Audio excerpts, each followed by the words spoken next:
नमस्कार। आज आम एक चमत्कार निश्वास प्रश्वास नहीं आम विभिन्न रोग को भल करुवा पद्धति को आज आम जानिबा।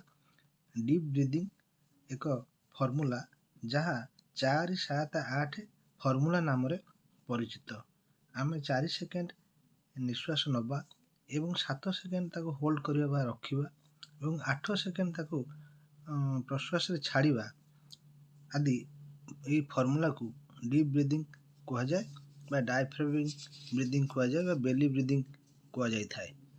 यह अति सहज पद्धति अटे एवं यह फिजिकल हेल्थ को भल रखि थाए, रेस्पिरेटरी बा श्वासनली संबंधी रोग को भल करथाए एवं एनर्जी की आम शरीर ग्रो करथाए एवं पेन मैनेजमेंट मध्य करथाए।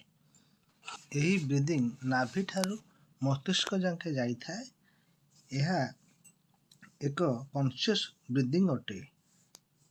एंजाइटी बा मानसिक चाप बा दुश्चिंता को दूर करथाए, ब्लड प्रेशर को मध्य कमाई थाए, चिंता और ध्यान को सुधारी थाए, बॉडी होल पार्ट को यह रिलैक्स करि थाए, शरीर को ऑक्सीजन लेवल बढ़ाई थाए एवं मांसपेशी टेंशन बा हार्ट रेट को मध्य कमाई थाए।